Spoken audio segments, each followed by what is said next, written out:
শিক্ষার জন্য মানে সুদূর চীন পর্যন্ত যেতে বলছে আমাদের মুসলমান ধর্মের।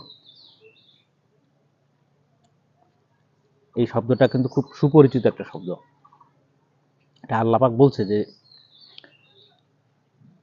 মানে তুমি যদি শিক্ষা অর্জন করতে চাও তাহলে সুদূর চীন বলতে। এখন সুদূর চীন বলতে আসলে কি আমরা এখানে ডিস্টেন্সটা বোঝাই আর কি, যে মানে আপনার জ্ঞান অর্জনের জন্য যদি অনেক দূর যেতে হয় তাহলে সেখানেও যাওয়া উচিত। তার মানে আল্লাহ পাক শিক্ষাকে কতটুকু গুরুত্ব দিচ্ছে।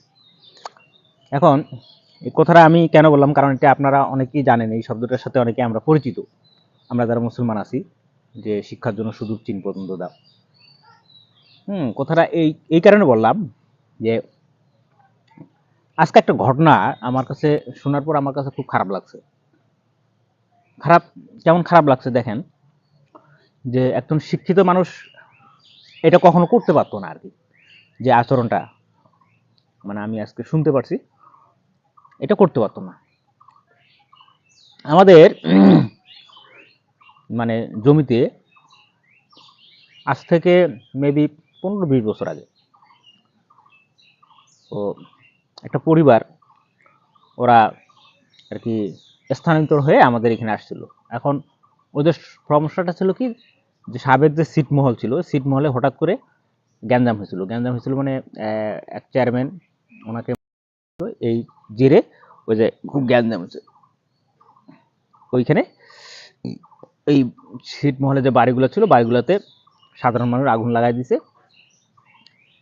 তো সেই কারণে একটা পরিবার আমাদের মানে আমাদের এখানে আসার পরে আমাদের জমিতে মানে বাড়ি করে থাকে আর কি। এখন সেই সময় কিন্তু তাদের এই বাড়িটা কিন্তু খুব ইম্পর্টেন্ট ছিল, প্রয়োজন ছিল। কারণ তারা যদি আমাদের আমরা যদি জায়গাটা না দিতাম তাহলে হয়তোবা মানে এই এলাকায় তার হয়তো থাকা হতো না, আরো অন্য এলাকায় হয়তোবা যাইতে হইতো, বা তাদের আরো সমস্যা হতে পারতো। তো ওরা এইখানে থাকলো, দীর্ঘদিন থাকলো, প্রায় মেবি 10-12 বছর তো হবে। তারপরে যেহেতু একটা মানুষ যদি পরিশ্রম করে, তার যদি পরিশ্রম করার মেন্টালিটি থাকে এবং সততা থাকে, তাহলে সে মানুষটার কিন্তু ভাগ্যের পরিবর্তন কিন্তু হয়। এটা স্বাভাবিক, ওরা অস্বাভাবিক কিছু না। তো সেই পরিবারটা সেরকমই ছিল, একটা পরিশ্রমিক ছিল, আর মোটামুটি সৎ ছিল আর কি, হয়তো বা 100% না হলেও 80-90% সৎ ছিল। এই সততার কারণে তারা মোটামুটি অর্থনৈতিকভাবে বেশ ডেভেলপ করে ফেলছে।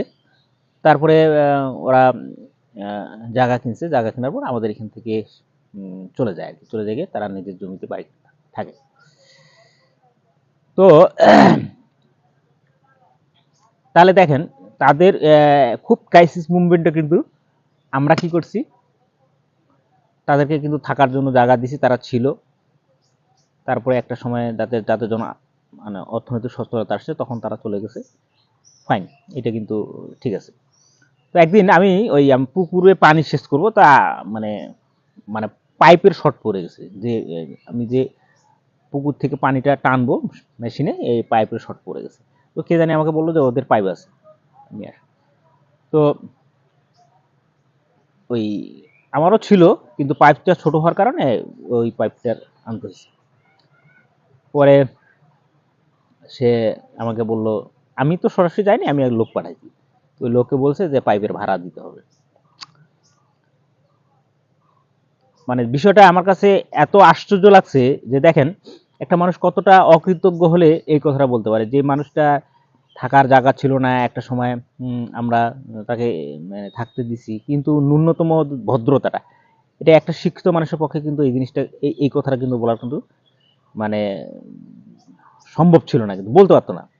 আপনি যদি একজন শিক্ষিত ব্যক্তি হয়ে থাকেন, আপনি যদি কারো দ্বারা যদি এইভাবে উপকৃত হয়ে থাকেন, এই ছোট্টখাটো বিষয় কিন্তু আপনি কখনো কিন্তু মানে কাউকে কি বলবে কখনো ডিমান্ড কখনো আপনি করতে পারবেন না, কিন্তু আপনার কাছে কিন্তু লজ্জা লাগবে, খারাপ লাগবে, সংকোচ লাগবে।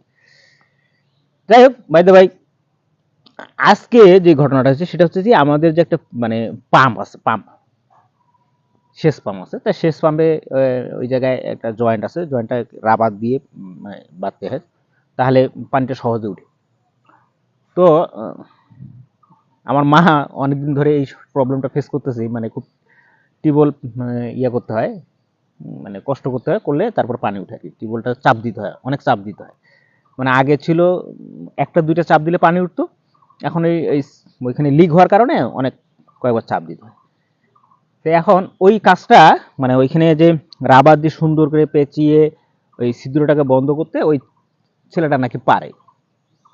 তো যাই হোক, ওই আমরা আমাদের এইখানে কাজ করে আমাদের এক চাচা, সে নাকি বলছে যে তুমি একটু করে দিও। তো তো দেখেন, সে আমাদের কথা শোনার পরেও সে কিভাবে বলে যে আমার কথা বলছে যে ভাবিকে বলিস 50 টাকা দিলে ওটা আমি বেঁধে দেবো, অথচ এটা 2 মিনিটের কাজ। কিন্তু ওই ওই পরিবারটাই দেখেন, যে একটা সময় বাস তার মাথা গুজানোর কোনো ঠাঁই ছিল না, সে তার কোনো মানে 1 শতাক জমি আবাদ করার মতো তাদের জমি ছিল না, মানে আমাদের এখানে ছিল, আমাদের জমিতে ছিল, আমার চাচার জমিতে সে আধিয়ারি করে সে জীবিকা নির্বাহ করছে। অথচ সেই ফ্যামিলিটা দেখেন কত বড় অকৃতজ্ঞ। আমাদের সিম্পল একটা কাজ, এই কাজটা 2 মিনিট বা 3 মিনিট বা 5 মিনিটের একটা কাজের জন্য সে মানে ডিমান্ড করতেছে। তো মানে মাঝে মাঝে আমি এই জিনিসগুলো মানে যখন উপলব্ধি করি তখন আমার কাছে কি মনে হয় জানেন, মানে কিছু কিছু মানে নাটকে বা সিনেমায় আমরা দেখি না যে অনেক বড় লোকরা গরিব মানুষকে দেখতে পারে না, লাস্টে উঠা দেয়, ঠিক আছে, খারাপ আচরণ করে।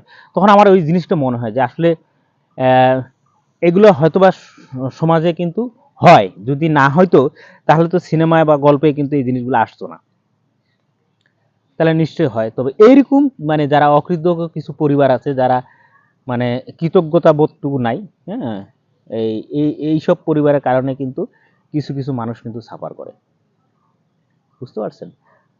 তো আল্লাহ সবাইকে বুঝ জ্ঞান দেব, সবাইকে সহনশীল হওয়ার তৌফিক দেব, হ্যাঁ। আর মানুষের ভিতরে কৃতজ্ঞতা বোধ, ভালোবাসা, স্নেহ, ঠিক আছে, মূল্যবোধ, এগুলো জাগ্রত করুক। তো সবাই ভালো থাকবেন। আসসালামু আলাইকুম।